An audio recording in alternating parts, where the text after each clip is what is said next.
Hi guys, time for a model update, and I know it's been a while. I do know, I'm fully aware that it has been a while, but that's something to explain in a whole different video. I'm not going to be doing it in this one, but because there's a lot to get through, so I shall leave that for a different time, because I'm going to be talking about what's happened, what's happening, what's going to happen.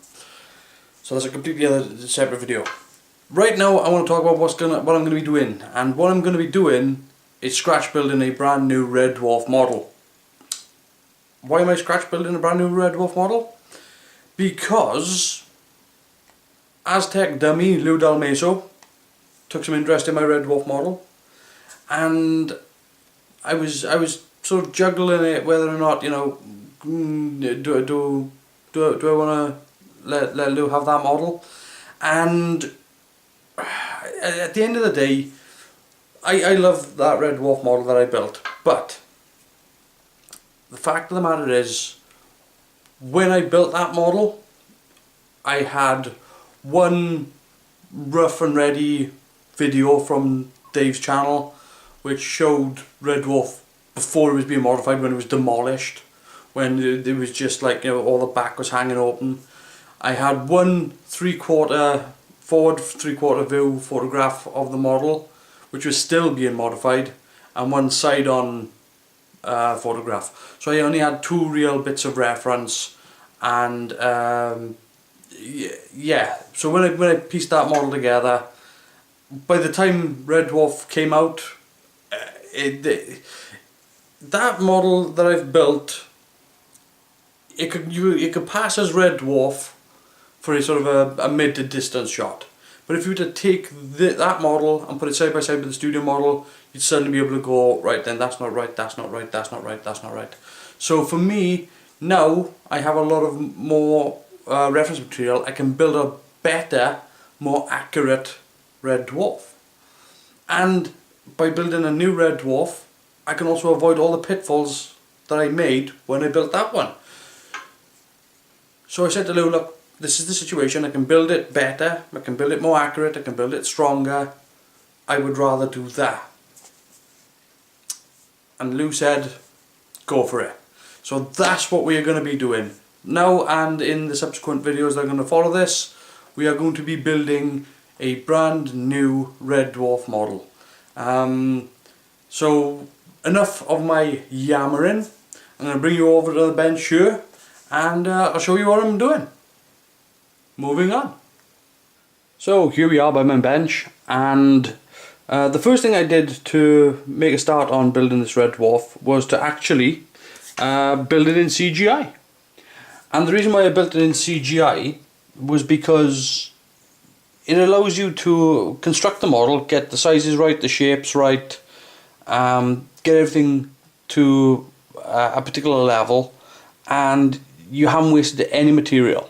There's absolutely no material wasted, so you can build a model, get it wrong, put it right, and you haven't wasted. The only thing you've wasted is time. Whereas if you do that with scratch building, if you've ballsed it up, you're going to have to start again. Also, by doing that, it allowed me to have a look at how I wanted to structure the internal part of the model. It allowed me to have a think about what materials I was going to use. So I managed to do all that in advance, and what I've come up with and what I've decided to use is this clear acrylic. Now, I like using this material.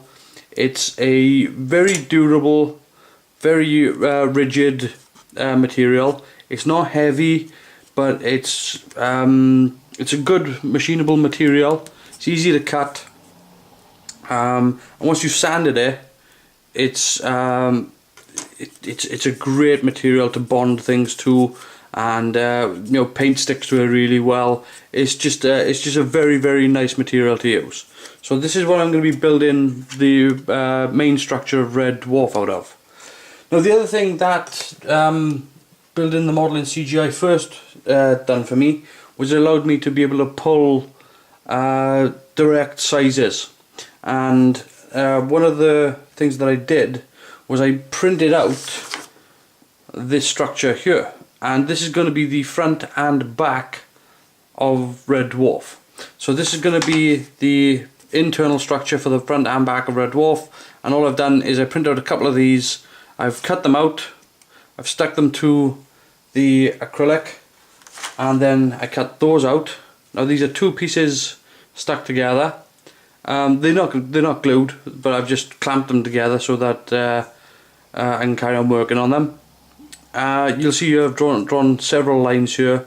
This has just allowed me to get 2 points on there that I want to drill. So I'm going to drill this hole out here and this one out here, and why I'm doing that is because I'm going to be inserting a steel tube through each of these, and that's going to make up the internal structure for Red Dwarf. So you can have one there and you can have one there.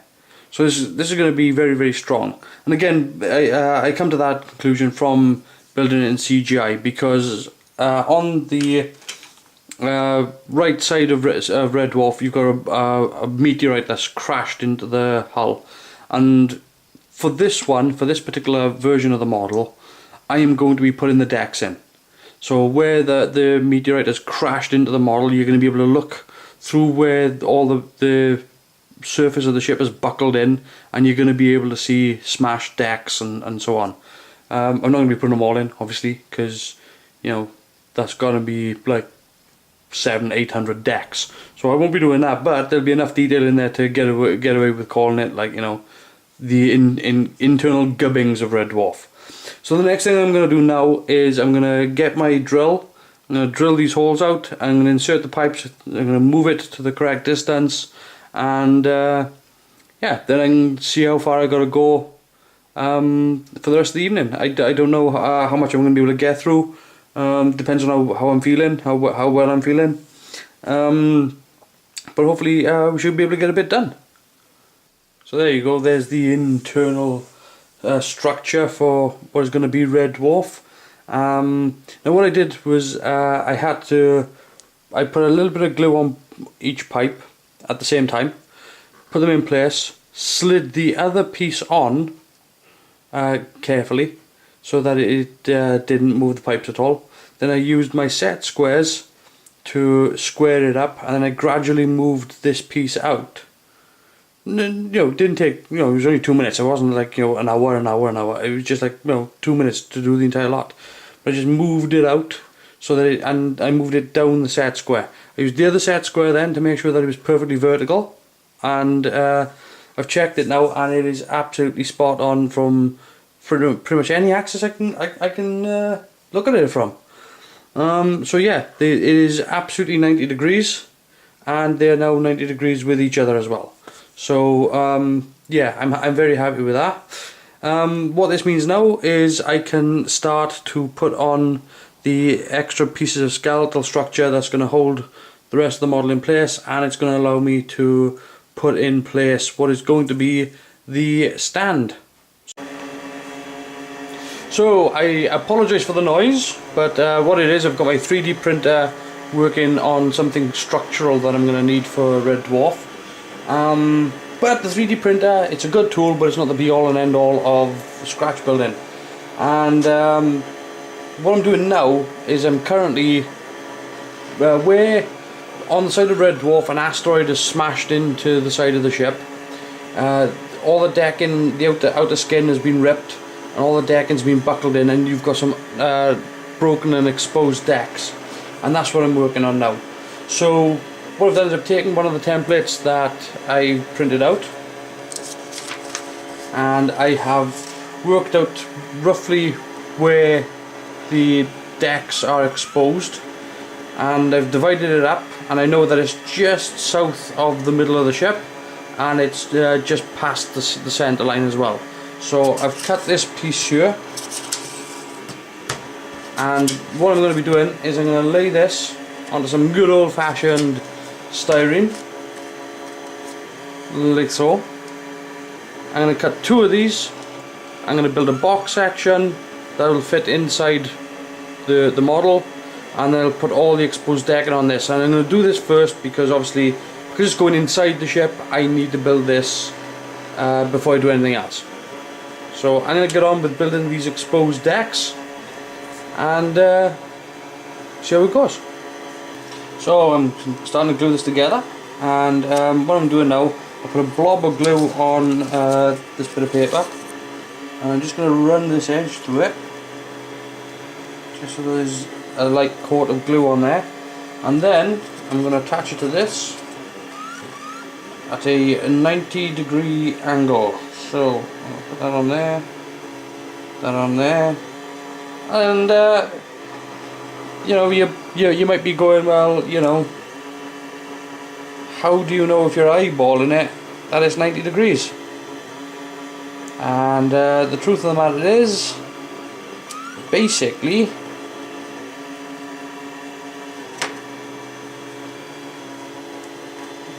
I'm a complete and utter bastard. And that is spot on 90 degrees.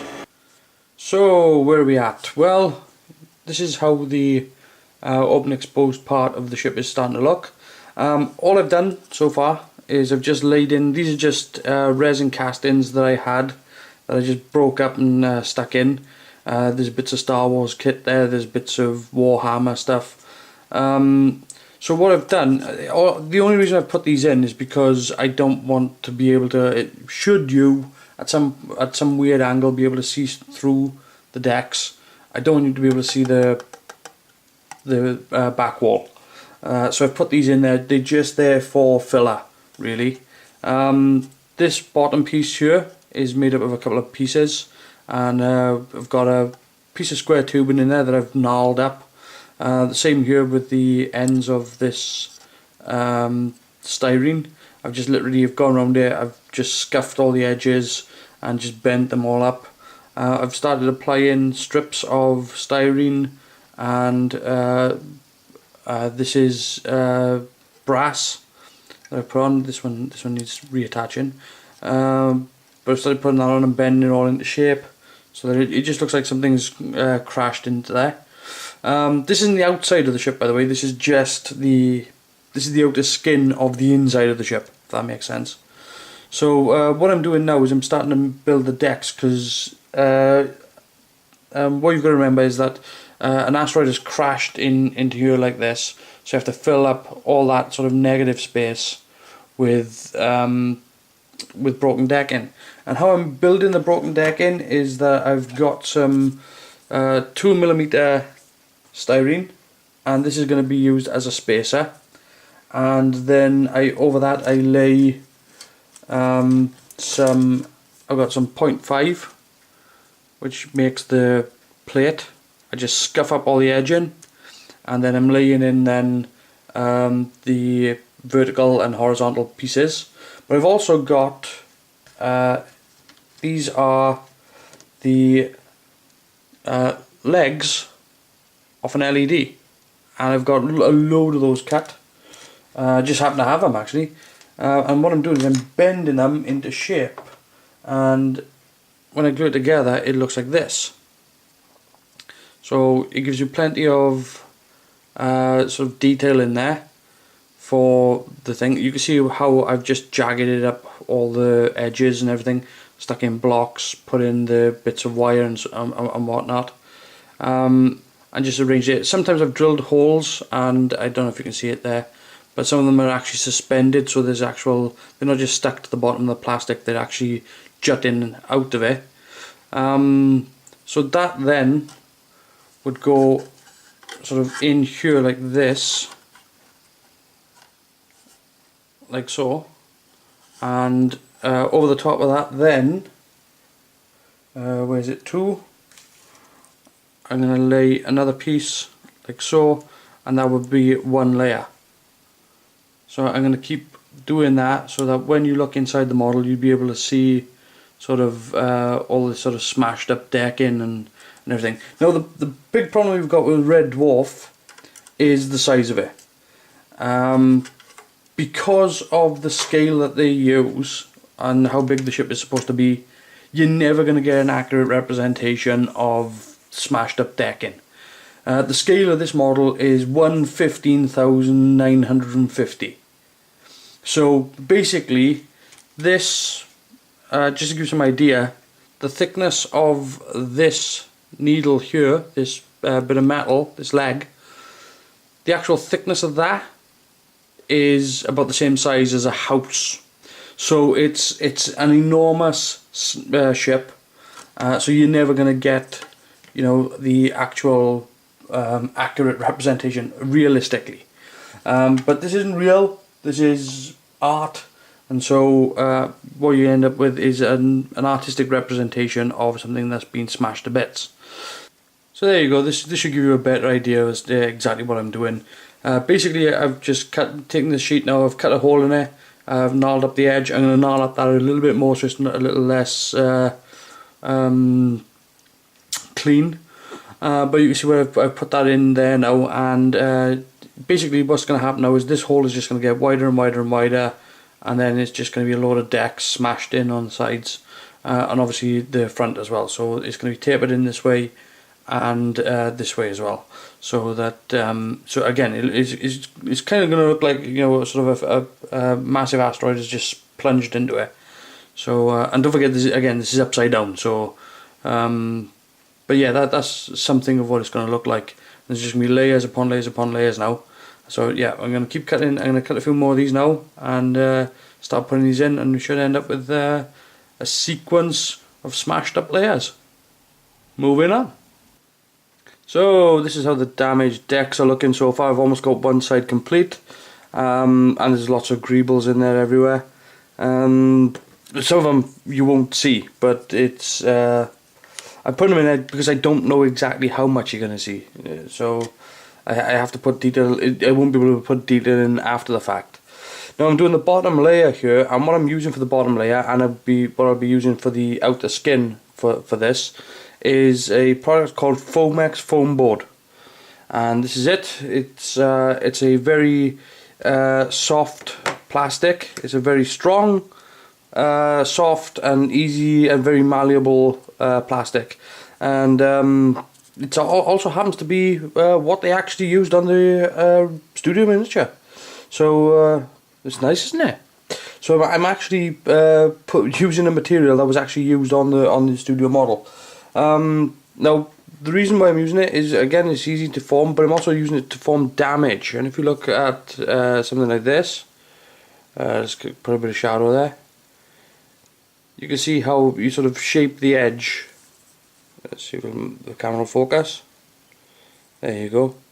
So it's very easy for you to form like a damaged edge.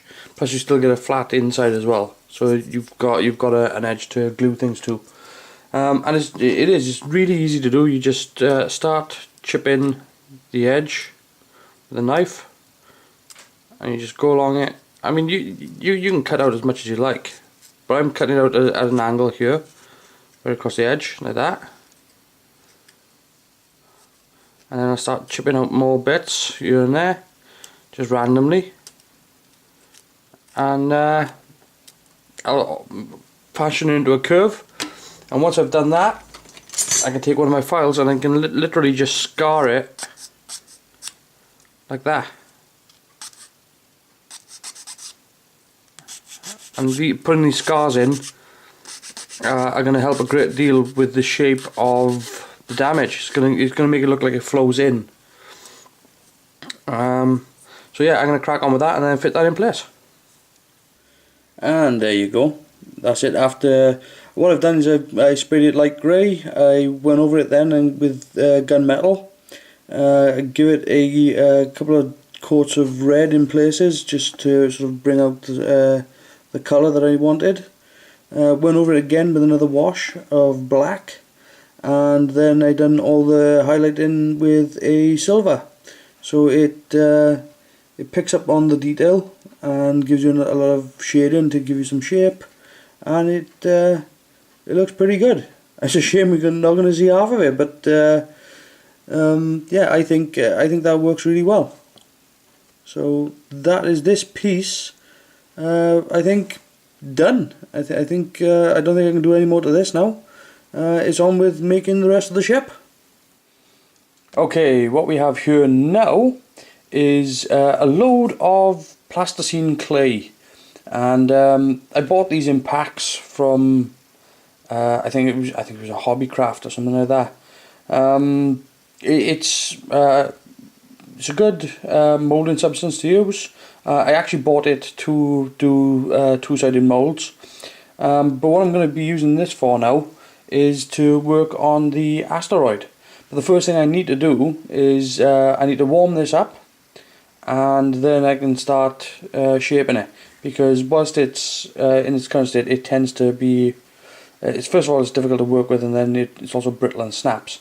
So I'm dividing it up into its layers, and what I'm going to do now is I've got the kettle on, and I'm going to put some warm water into a bowl. I'm going to put this in, let it get warm and soft, and then it'll become really malleable and easy to work with. So what I'm going to do now is get this nice and soft, and then I'm going to start moulding the asteroid.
And that's what it's looking like right now. And this side is pretty much done. I've got to build up the other side now.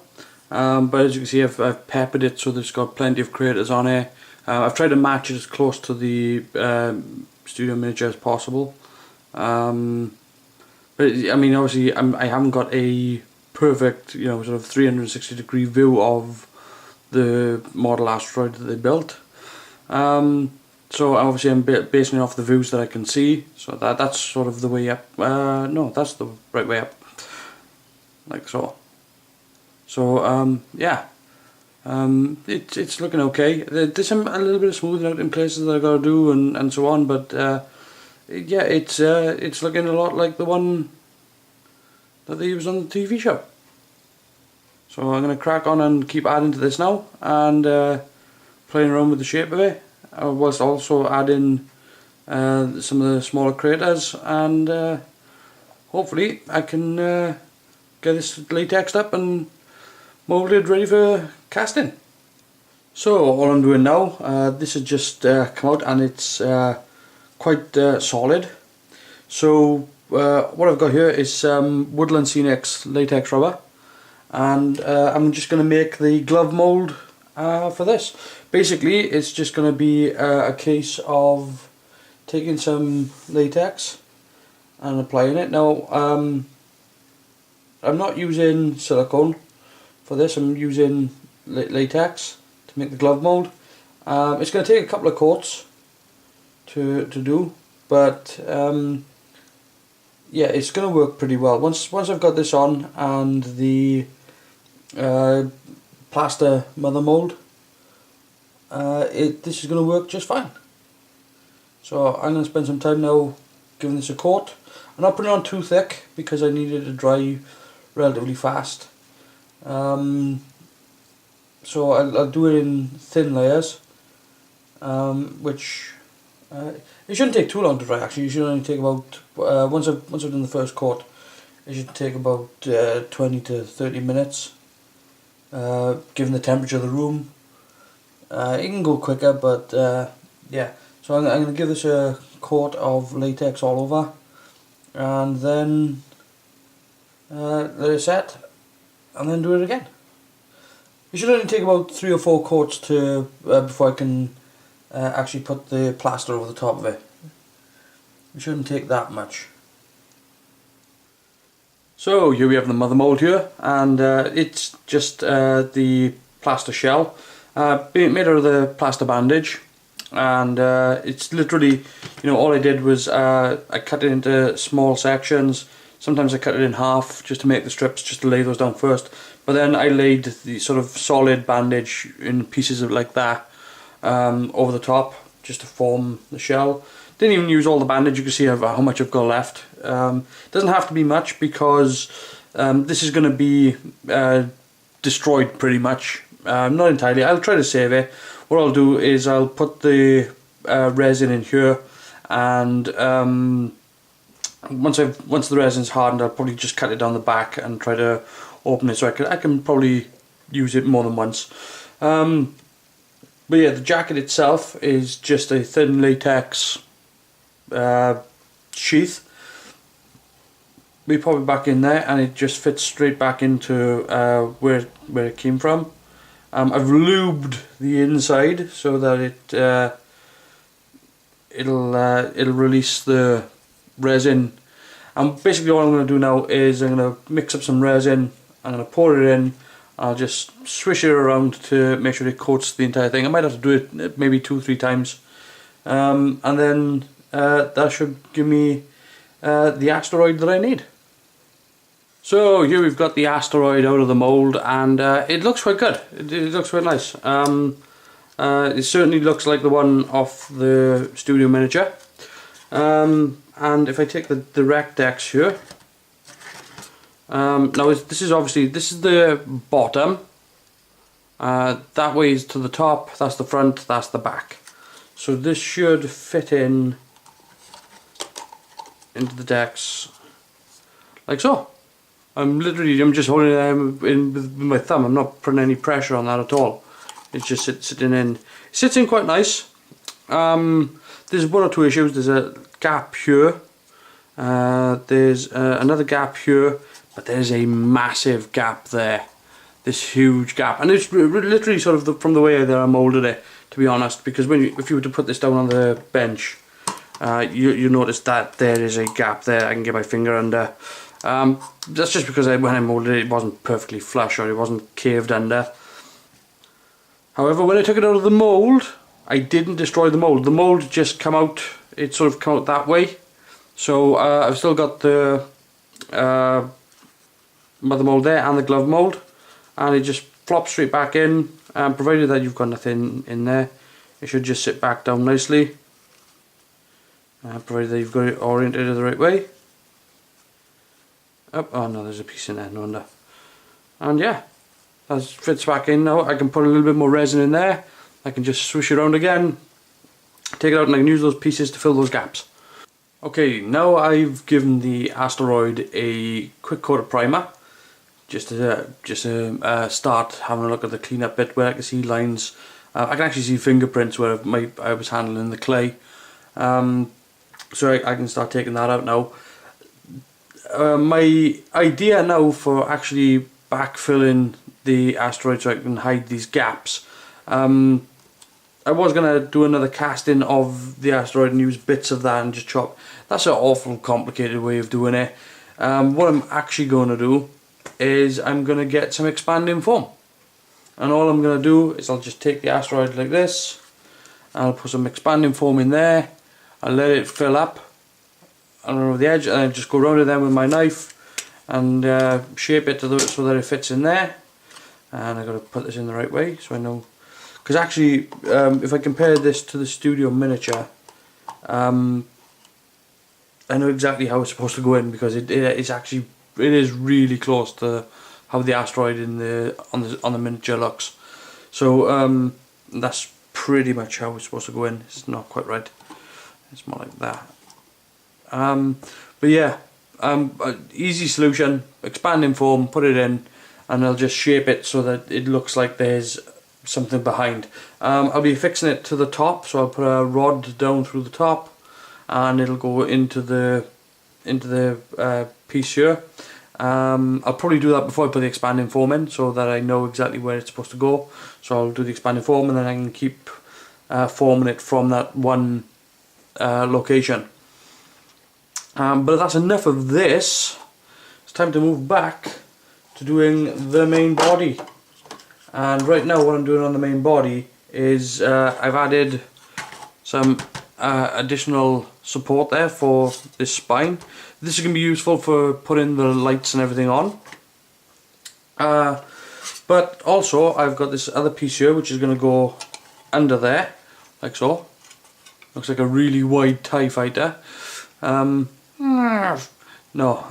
don't build a TIE fighter. No. Stick to the project at hand. So this is going to be stuck on the underside here, and I'll encase it with other pieces here on the end so that it's strong hold.